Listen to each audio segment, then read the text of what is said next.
দাস এই স্কুলে 1974 সালে পাস। আর আমি এবং আমার ভাই অমর রঞ্জন দাস এই স্কুলে 1968 সালে অনল রায় আমাদেরকে এই স্কুলে নিয়ে এসে ভর্তি করি। আমরা এই স্কুলে একটা পুনর্মিলন উৎসব হচ্ছে, এটা খুব আনন্দ। আগামী 19 জানুয়ারি এই হতে চলছে।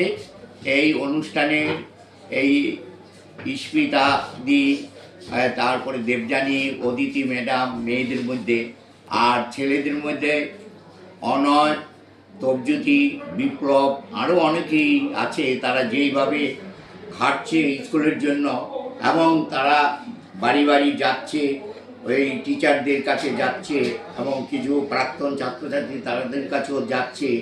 এটা খুব কঠিন জিনিস এই প্রথম উৎসবটা করতে গিয়ে। জানায় যে পুনর্মিলন উৎসব হবে নেতাজি স্কুলে, তুমি যাবে। এই ওরা একটা ফেসবুকে দিয়েছে যে ওটা 20 তারিখে ও সেপ্টেম্বরে পেয়েছে। 28শে সেপ্টেম্বর ফার্স্ট মিটিং হয়। সেই মিটিংয়ে আমি উপস্থিত ছিলাম। সেই উপস্থিত হওয়ার পরে সেই মিটিংয়ে 19-20 জন প্রথম মিটিংয়ে এসেছিল। তার মধ্যে সেখানে একটা কমিটি গঠন করা হয়, ওয়ার্কিং কমিটি। তারপরে আস্তে আস্তে নেতাজি স্কুল ওয়ার্কিং কমিটি, এবং তারপরে আস্তে আস্তে আমাকে এই স্কুলে এই কমিটিতে যোগদান আমাকে দিয়ে নেয়।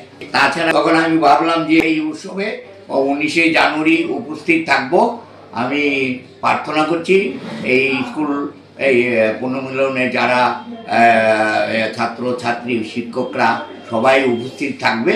আগেকার যে মেলবন্ধন, যে আমরা এই উৎসব করতে গিয়ে যে বহু পূর্বের এই স্কুলের ঘটনা, এই স্কুল থেকে ভালো ভালো ছেলে এই ডাক্তার, ইঞ্জিনিয়ার, প্রফেসর সব হয়েছে। যেমন প্রণব ভট্টাচার্য, উনি এই কৃষ্ণগড় মেডিকেল কলেজের প্রিন্সিপাল, এবং তুষার। আমি আমার বক্তব্য শেষ করলাম।